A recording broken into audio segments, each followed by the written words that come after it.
Even the name carries weight. To his men, he was the embodiment of resolve.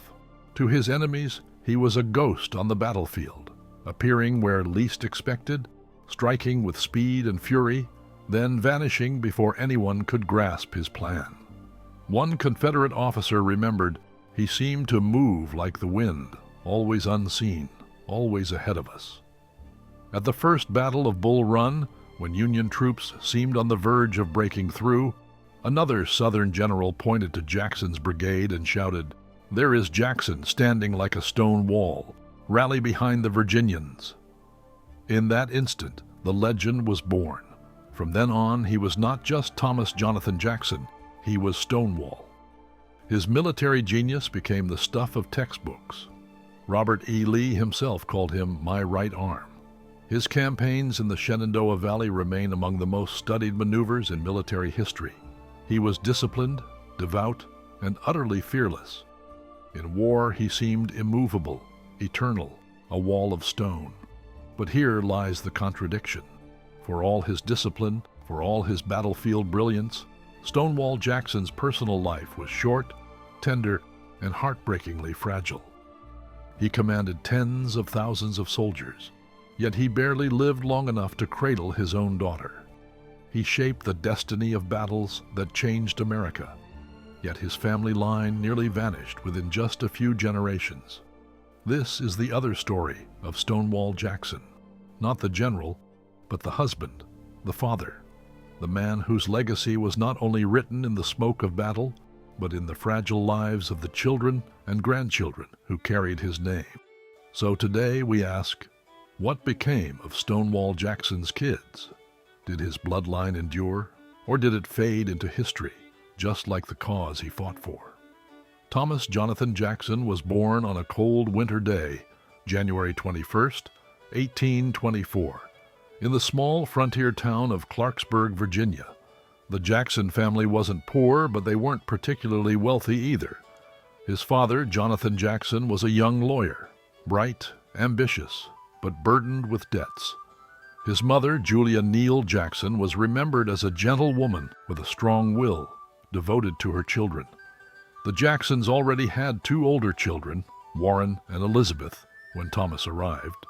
For a short time, it seemed like the family's prospects were looking up. But in 1826, when Thomas was just 2 years old, tragedy struck. His father contracted typhoid fever and died suddenly at the age of 33. Within weeks, his older sister Elizabeth also died of illness. And if you are into classic Hollywood icons, amazing stories, and newly discovered insights, then hit that subscribe button. We are on our way to 10,000 subscribers, and your support will mean a lot to our channel. The family was plunged into grief and hardship. His mother, Julia, just 28 at the time, was left a widow with 3 children and heavy debts. She sold their possessions to survive. Within a year, she remarried, hoping to provide stability for her children. Her new husband, Blake Woodson, was not a warm man. Records suggest the marriage was unhappy, and he reportedly clashed with the children. Worse still, Julia's health began to fail. By 1831, when Thomas was only 7, she too had passed away. The boy who would one day stand like a stone wall was now completely orphaned. Thomas and his siblings were divided among relatives. Thomas went to live with his uncle, Cummins Jackson, who owned a mill and a modest farm in Jackson's Mill, Virginia. The life awaiting him there was one of back-breaking labor. Young Thomas worked the fields, herded sheep, drove oxen, and hauled grain to the mill. Education was scarce. Schoolhouses in that rural corner of Virginia were few and far between. Yet neighbors later recall that Thomas was remarkably determined, even in boyhood. When others played, he studied. When others gave up on a problem, he persisted. One story illustrates this clearly. Lacking money to buy his own school books, Thomas borrowed an arithmetic text. To master its contents, he painstakingly copied the entire book by hand, line by line, problem by problem, by candlelight in the evenings after working on the farm all day. To him, knowledge was not a gift. It was something earned through sweat, persistence, and faith. By his teenage years, Thomas had grown into a tall, serious young man, with broad shoulders, hardened from farm work. He was reserved, often quiet, but those who knew him noted his seriousness of purpose. He may not have been quick with words, but he was quick to act, and once he set his mind on a task, he refused to abandon it. In 1842, fortune finally shifted. At 18 years old, with little formal education but a reputation for discipline and honesty, he secured an appointment to the United States Military Academy at West Point. For the orphan of Clarksburg, it was a remarkable leap, from the rough world of frontier farms to one of the most prestigious institutions in the country. But West Point brought new challenges. Jackson arrived with little preparation compared to his classmates, many of whom came from wealthy families with private tutors. He struggled with spelling, grammar, and mathematics. Early on, he ranked near the very bottom of his class. Some cadets teased him, dismissing him as slow, awkward, and too rigid in his religiosity. But what they mistook for slowness was something else entirely: methodical persistence. Jackson developed a personal rule. He would never quit on a lesson until he understood it completely. If he could not grasp a problem during the day, he would sit at his desk at night, repeating it again and again until it clicked. Classmates remembered finding him awake at all hours, scribbling on paper, muttering formulas to himself. His philosophy was simple, and he lived by it. You may be whatever you resolve to be. By the time he graduated in 1846, Jackson had risen dramatically in the rankings. He finished 17th out of 59, not at the very top, but a tremendous achievement for someone who had started at the very bottom. It was here, at West Point, that the traits defining Stonewall Jackson were forged: persistence, discipline, faith, and an iron will. The orphan from Clarksburg had become a cadet of the United States Army, and soon, in Mexico, he would have his first chance to prove himself as a soldier. When Thomas Jackson graduated from West Point in 1846, the United States was already at war. The conflict with Mexico had erupted earlier that year, and newly minted officers were quickly swept into the fight. Jackson was assigned to the 1st U.S. Artillery and shipped to Mexico under General Winfield Scott. It was there, amid smoke, dust, and cannon fire, that the orphan from Virginia began to make his mark. The Mexican-American War. The campaign in Mexico was brutal. Soldiers endured blistering heat, disease, and grueling marches through hostile territory. Yet for Jackson, the war became a proving ground. At the siege of Veracruz, he distinguished himself by directing artillery fire with precision. At Cerro Gordo, he showed unshakable composure under enemy fire. But it was at Chapultepec, the climactic battle for Mexico City, where his reputation truly began. Stationed with artillery on the front lines, Jackson faced relentless cannon and musket fire. At one point, his battery was ordered to fall back under the intense barrage. But Jackson refused. He is reported to have said, "I will never give an inch. I had rather die than give ground." His men held firm, blasting away at Mexican positions, helping clear the path for the American assault. His superiors took notice. In just a few months, Jackson rose from second lieutenant to brevet major, a meteoric rise almost unheard of in so short a span. He was recognized for gallant and meritorious conduct in battle. But it wasn't just his bravery that impressed others. Fellow officers remarked on his calmness in the chaos of war. Where others flinched, Jackson seemed unshaken, as if protected by some unseen force. He later explained this attitude simply: "My religious belief teaches me to feel as safe in battle as in bed. God has fixed the time for my death. I do not concern myself about that, but always to be ready, no matter when it may overtake me." This mix of discipline, fatalism, and faith would define his entire military career. Returned to Virginia. When the war ended in 1848, Jackson returned to the United States with a soldier's reputation, but no battlefield to fight on. Like many officers, he now had to find a peacetime role. In 1851, he accepted a position at the Virginia Military Institute in Lexington. There, he became a professor of natural philosophy, essentially physics, and instructor of artillery tactics. If Mexico had revealed Jackson's courage, VMI revealed his quirks. As a teacher, he was stiff, awkward, and often difficult to follow. Students complained that his lectures were dry, that he repeated himself endlessly, and that his obsession with strict order made him inflexible. They nicknamed him Tom Fool.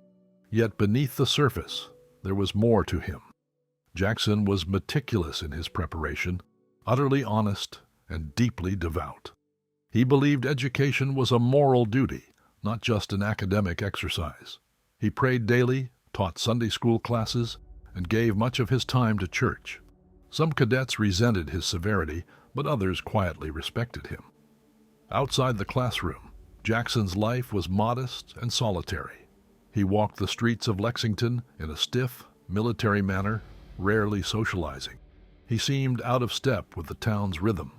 But within his private life, he longed for family and affection, something the orphan boy had never truly known.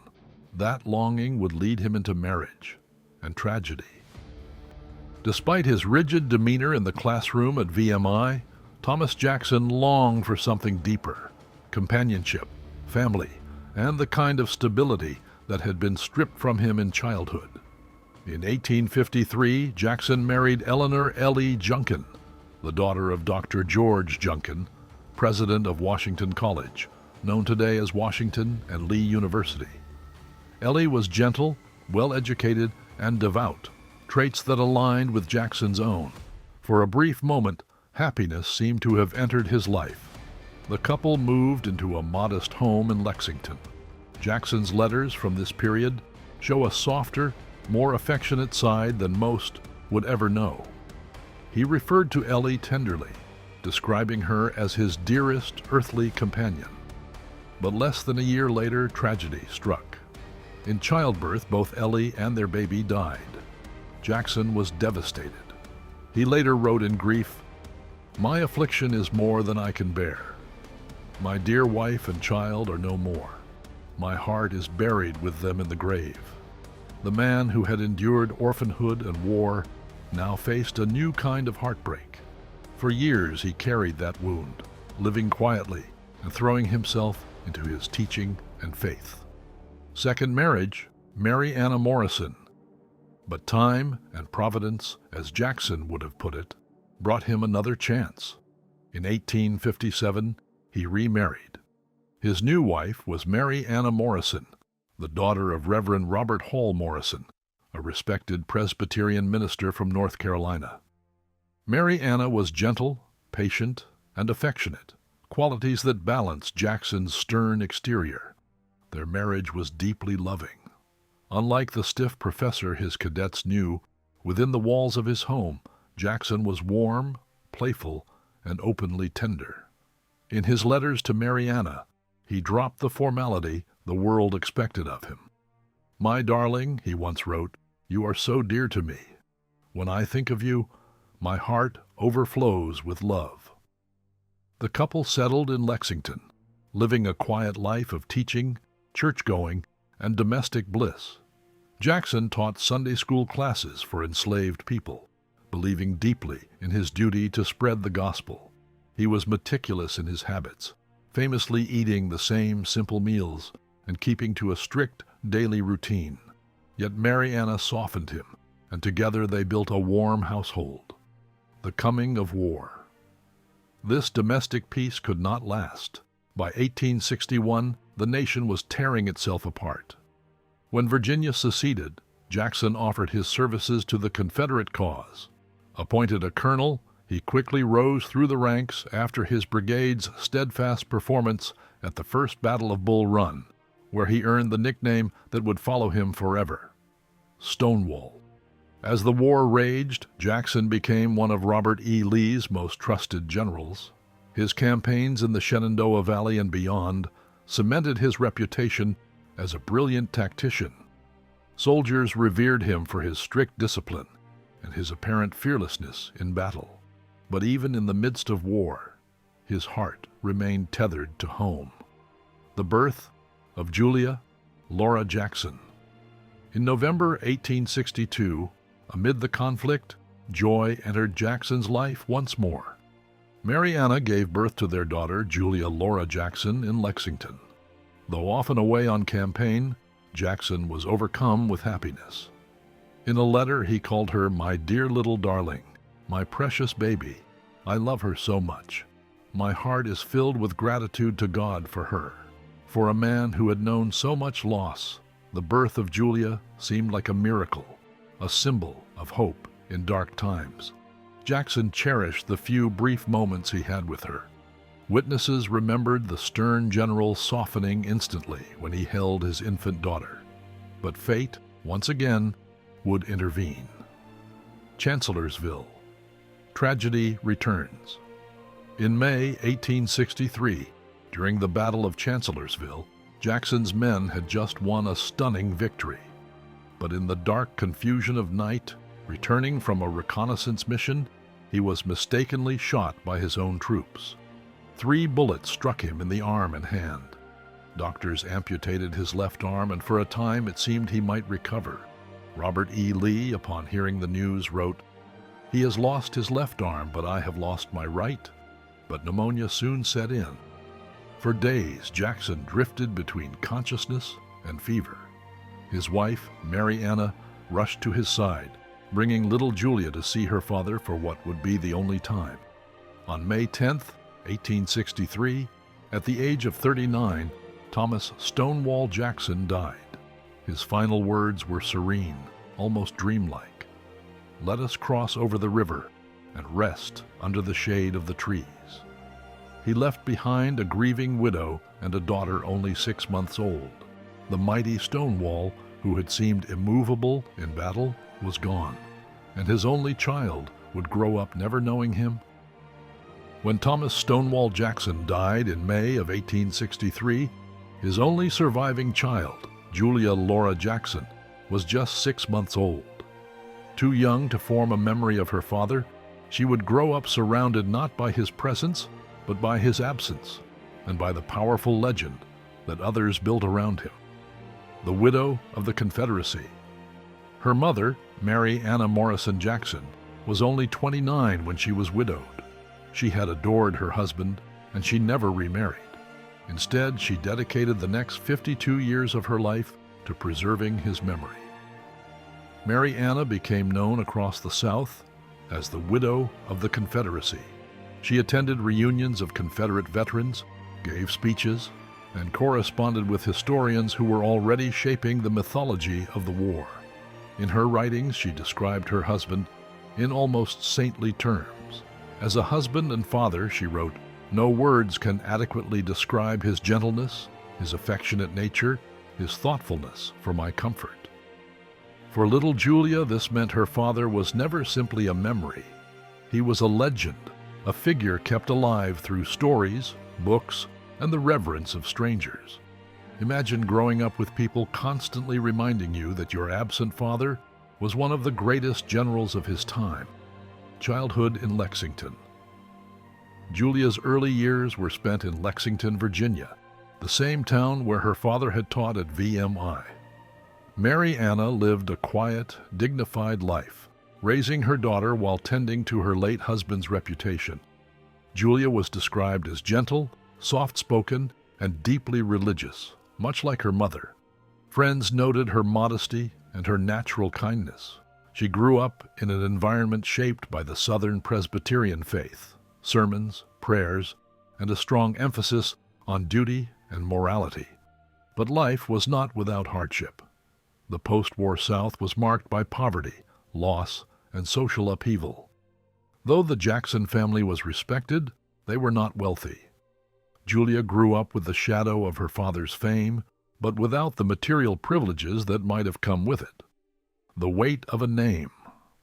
From an early age, Julia carried the burden of being the daughter of Stonewall Jackson. Wherever she went, people viewed her not simply as Julia, but as Stonewall's child. Some saw her as a living link to the Confederacy, Others pitied her for the loss she had endured before she could even remember it. Imagine that contradiction. Adored as a symbol, but deprived of the ordinary experience of knowing her father as anything more than a figure in stories. Marriage and family. In 1885, at the age of 22, Julia married William Edmund Christian, a Presbyterian minister. Like her father, William was a man of faith and duty. Together, they seemed poised to build a stable and meaningful life. Over the next few years, Julia and William had 2 children, Julia Jackson Christian, born in 1887, Thomas Jonathan Jackson Christian, born in 1888, named in honor of the grandfather he would never know. It seemed that Stonewall Jackson's family line would continue with strength. His grandson bore his name, his granddaughter carried forward his legacy through a new generation. But once again, tragedy struck the Jackson family. A life cut short. In 1889, just 4 years into her marriage, Julia Laura Jackson Christian died suddenly at the age of 26. The cause was reported as pneumonia. Her death left her husband a widower and her children, ages 2 and 1, without their mother. The parallels to her own life were heartbreaking. Just as Julia had grown up never knowing her father, her children now grew up without their mother. Stonewall Jackson's only daughter had lived a brief, tender, and ultimately tragic life. The general had been taken at 39, his wife left a widow at 29, and now their daughter was gone by 26. The fragility of the Jackson line was becoming clear, but the story did not end there. Through Julia's 2 children, the bloodline of Stonewall Jackson carried on into the 20th century. When Julia Laura Jackson Christian died in 1889 at the age of 26, she left behind 2 very young children, Julia and Thomas Jonathan. They were only toddlers, too young to remember much of their mother, and far too young to grasp that their grandfather had been one of the most famous generals of the Civil War. Growing up in the shadow of a legend, the children were raised primarily by their father, Reverend William Edmund Christian, along with support from extended family. But just as their mother had grown up under the shadow of her famous father, so too would they. Everywhere they went, people saw them not simply as Julia and Thomas, but as the grandchildren of Stonewall Jackson. For some, that connection carried honor.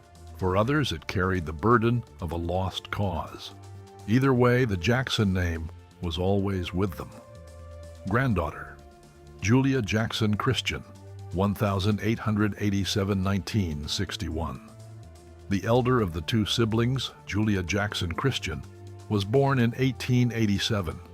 From the start, she bore the weight of being the namesake of her mother and grandmother. Friends described her as thoughtful and gentle, traits reminiscent of the Morrison side of the family. As she grew, Julia proved to be the true carrier of the Jackson bloodline. In adulthood, she married Dr. William Christian, Jr., and together they raised a family of their own. It was through her children that the Jackson lineage passed into the 20th century.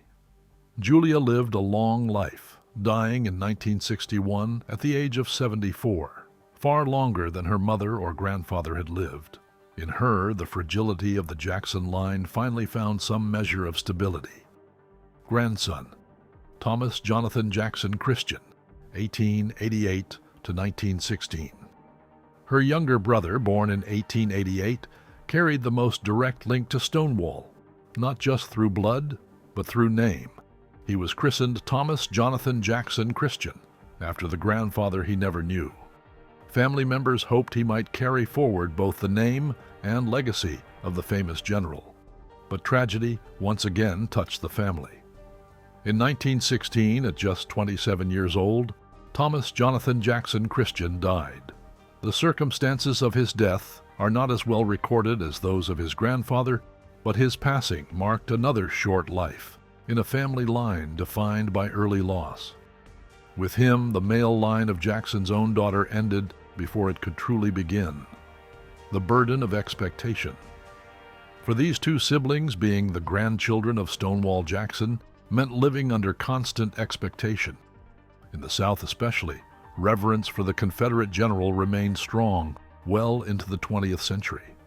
Veterans of the Civil War, aging but still alive during their youth, looked at them almost as relics of a vanished era. But while their grandfather's fame had been built on war, both grandchildren lived quieter, more ordinary lives, shaped less by battlefields and more by family, faith, and the challenges of simply carrying on. A fragile family line. By the early 20th century, the Jackson line had already dwindled alarmingly.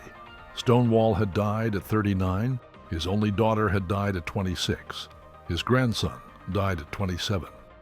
Only through his granddaughter, Julia, did the line carry forward, and it was through her children, Stonewall Jackson's great-grandchildren, that the story moved into the era of world wars, airplanes, and a rapidly changing America. Through his granddaughter, Julia Jackson Christian, Stonewall Jackson's bloodline entered the 20th century. Julia married Dr. William Christian Jr., and together they had several children. The one who would draw the most attention bore a name that carried enormous weight: Thomas Jonathan Jackson Christian Sr., born in 1901. The naming tradition. It is striking how the Jackson descendants clung to the name Thomas Jonathan Jackson.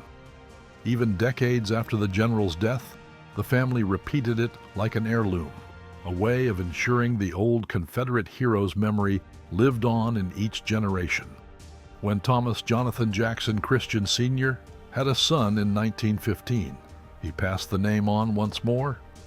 This child, Thomas Jonathan Jackson Christian Jr., would be the great-grandson of Stonewall Jackson. From birth, he carried the burden of the name. Imagine being a child in the early 20th century South, introduced not simply as yourself, but as the great-grandson of Stonewall Jackson. It was a title heavy with expectation. Growing up in a new century. Unlike his famous ancestor, Christian Jr. grew up in an era of airplanes, automobiles, and modern warfare. He came of age just as the United States was finding its role as a world power. Family accounts suggest he was intelligent, ambitious, and deeply aware of the legacy attached to his name. But rather than shying away from it, he leaned in. Like his great-grandfather, he pursued a military career. He joined the United States Army Air Corps, which would later become the Air Force, choosing not the infantry or artillery like Jackson, but the new, cutting-edge world of aviation. World War II. By the time World War II engulfed Europe, Christian Jr. had risen to the rank of colonel and was given command of the 361st Fighter Group. He was stationed in England as part of the 8th Air Force, flying long-range escort missions to protect American bombers, striking deep into Nazi territory. The 361st flew the P-51 Mustang, one of the most iconic aircraft of the war. Sleek, fast, and deadly, the Mustang gave American pilots the range and firepower to challenge the German Luftwaffe in its own skies. Colonel Christian was not a desk officer. He flew missions alongside his men, leading by example. Pilots who served under him described him as competent, calm, and courageous, words that echoed the reputation of Stonewall Jackson nearly a century earlier. The final mission, but once again, fate intervened. On August 12, 1944, during the height of the Allied push into France after D-Day, Colonel Christian's Mustang was hit by enemy fire near Boileau-au-Mont, France. His plane went down, and he was killed instantly. He was just 29 years old, almost the same age his grandfather's grandson had been when he died, and just a decade younger than Stonewall Jackson himself when he fell at Chancellorsville. The end of the male line. With Colonel Christian's death in 1944, the direct male line of Stonewall Jackson ended. For nearly a century, the family had passed his name from generation to generation, but each man seemed destined for an early grave. His father had died at 33, his grandfather at 27. Now he was gone at 29. It was a cruel irony. The man remembered for standing like a stone wall had a family line that proved heartbreakingly fragile, the symbolism of his death. In a way, the story of Colonel Christian's death brought Stonewall Jackson's family legacy full circle. Jackson himself had been a soldier who believed deeply in providence, who once said, "My religious belief teaches me to feel as safe in battle as in bed. God has fixed the time for my death." His great-grandson, though living in a very different war, seemed to embody the same spirit, fearless, resolute, and willing to risk his life alongside his men. When Colonel Christian's Mustang fell from the French sky in 1944, it was not only the end of his life, but the closing chapter of Stonewall Jackson's male descendants. The name, so carefully preserved through 3 generations, died with him. The death of Colonel Thomas Jonathan Jackson Christian Jr. in 1944 was a dramatic end to the male line of Stonewall Jackson. For nearly a century, each generation of Jackson men had died young. His grandson at 27, his great-grandson at 29, and Stonewall himself at just 39. The name could go no further, but the bloodline did not die. It carried forward quietly through Jackson's daughters and granddaughters, passing into families that bore other surnames. The female line. After the death of Julia Laura Jackson Christian in 1889, her daughter, Julia Jackson Christian, 1887-1961, became the anchor of the family's survival. Unlike her brother, who died at 27, Julia lived a long life, raising children and grandchildren who extended the lineage well into the modern era. She married Dr. William Christian Jr., and together they had multiple children. Through them, the Jackson bloodline spread into the 20th century, though it often went unnoticed outside of family circles. Unlike the men who bore the Stonewall name, the daughters and granddaughters lived largely private lives, away from the battlefield and the spotlight. Life in the shadow of a name. For many of these descendants, the connection to Stonewall Jackson was both a point of pride and a burden. Some embraced the history, participating in heritage groups and speaking publicly about their famous ancestor. Others preferred to live quietly, distancing themselves from the mythology of the Confederacy. One later descendant reflected in an interview, "It is both a blessing and a weight. People expect you to be something more than you are, simply because of the name in your family tree." Unlike the Lees or the Davises, whose family lines remained visible in Southern society, the Jackson descendants faded into quieter, more ordinary roles. They became doctors, teachers, ministers, not generals, the enduring legacy of Mary Anna. A large part of why the Jackson legacy endured at all was due to Mary Anna Morrison Jackson, the general's widow. Living until 1915, she became a symbol in her own right. Known as the Widow of the Confederacy, she spent her life promoting and protecting her husband's reputation. She ensured that Julia was cared for after Stonewall's death, and later she helped shape the environment in which Julia's children grew up. She wrote, she spoke, and she guarded every detail of her husband's memory with fierce devotion. Her long shadow stretched across generations. Even grandchildren and great-grandchildren who had never known her grew up with her writings, her carefully preserved stories, and the myth she helped construct. A bloodline without a name. Today, there are still living descendants of Stonewall Jackson, though few carry the Jackson surname. Through the Christian family line, his blood continues into the 21st century. Some live in Virginia, North Carolina, and beyond. Most have chosen quiet lives, away from the fame or controversy that follows their ancestor's name. The name Jackson may no longer appear on their family tree, but the genetic line remains, and with it, a living reminder of a man whose life cast a long shadow over American history. A fragile line. Looking back, it is remarkable how narrow and fragile the Jackson family tree truly was. Unlike Robert E. Lee, who had 7 children, or Jefferson Davis, who had a large family, Stonewall Jackson's legacy rested on a single daughter, born just 6 months before his death. From that daughter came only 2 children. From those children, only one lived long enough to carry the line forward. And even then, the direct male name was lost within 3 generations. For a man who seemed immovable in life, whose very nickname implied permanence, his family story is one of fragility, of short lives, early deaths, and a name that slipped quietly into history. When Stonewall Jackson died in May 1863, his widow, Mary Anna Morrison Jackson, was only 29 years old. She had been married for just 6 years. Their daughter, Julia, was 6 months old. In another time or place, she might have remarried, sought a new life, and moved on from tragedy. But Mary Anna chose a different path. She devoted the rest of her life, more than 50 years, to preserving the memory of her husband. A life of devotion. Mary Anna never remarried. When people asked her why, she reportedly said, "I could never love another as I loved him." For her, Stonewall Jackson was not only the great love of her life, but the center of her purpose. She dedicated herself to raising Julia, their daughter, in the faith and discipline her husband would have wanted. But her role extended far beyond her own family.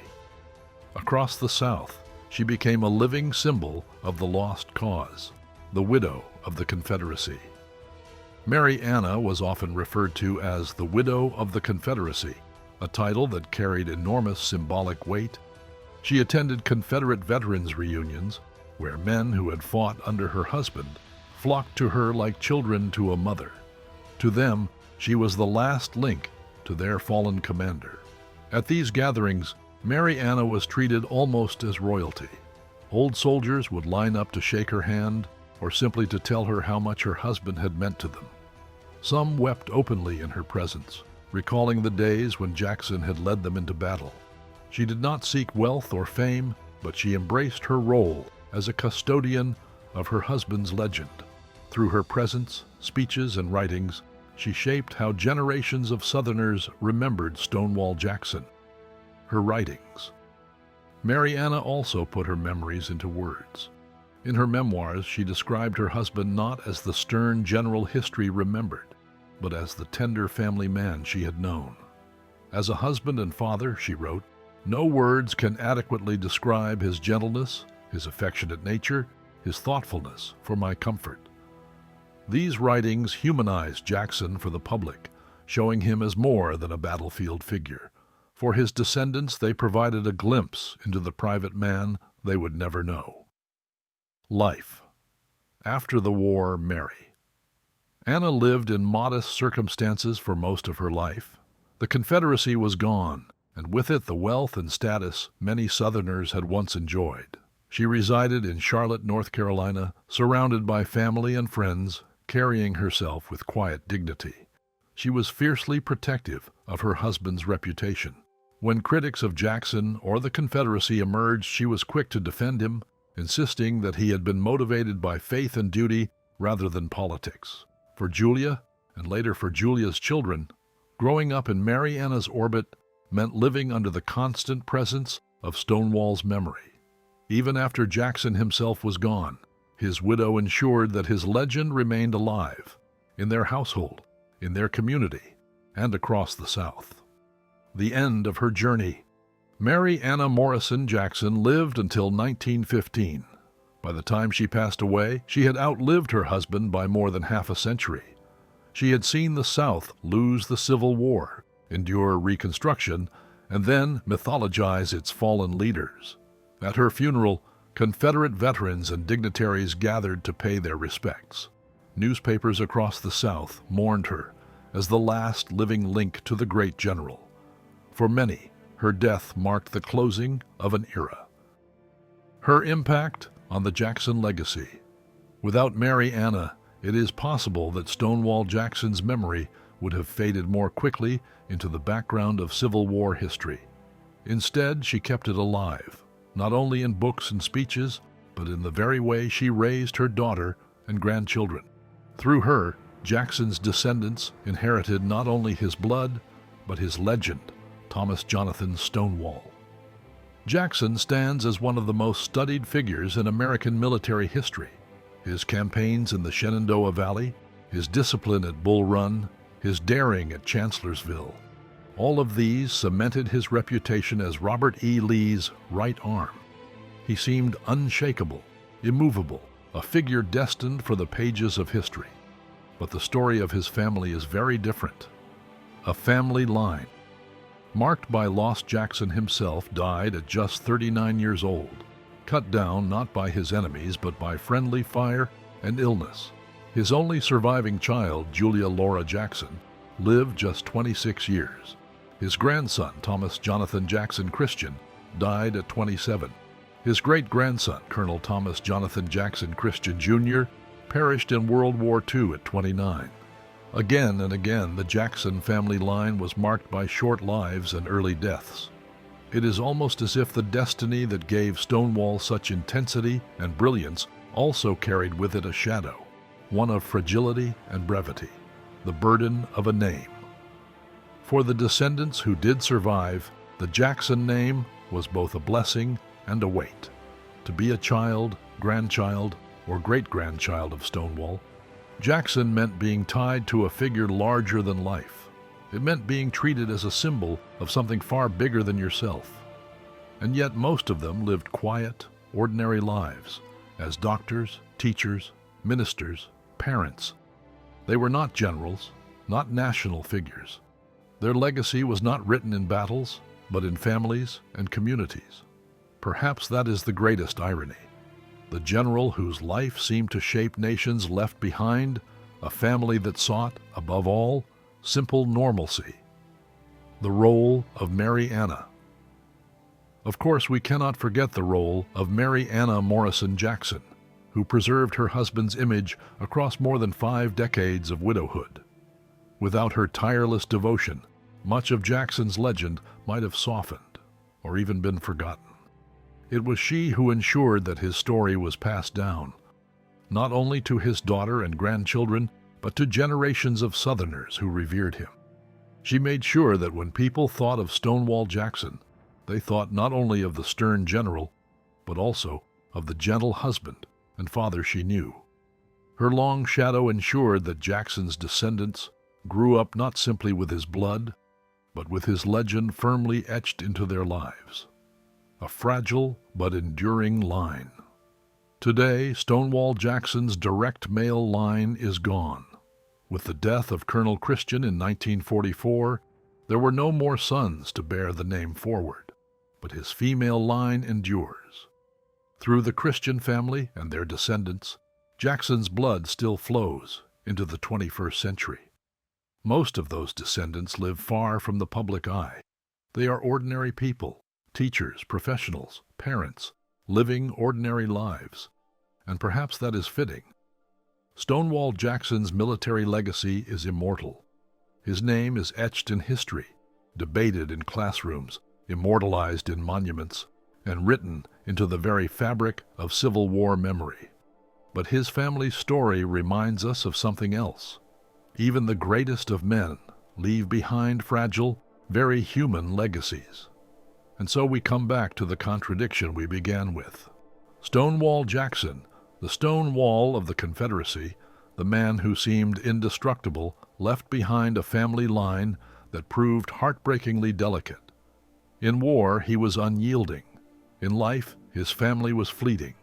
His battles are remembered for their brilliance, but his descendants are remembered for their brevity. Yet perhaps that is the true legacy, that even the most towering figures of history are also husbands, fathers, and grandparents. Their names may be carved into stone, but their families live and die in the same fragile way as ours. For Stonewall Jackson, the battlefield was eternal, but his family line was mortal. If you enjoyed this deep dive into the untold story of Stonewall Jackson's descendants, don't forget to like, subscribe, and leave a comment below. Which other historical families would you like me to cover next? Robert E. Lee, Jefferson Davis, or perhaps even Ulysses S. Grant? History is not only the story of battles and generals, it is the story of families, children, and legacies. And sometimes those stories are even more revealing than the wars themselves. Wars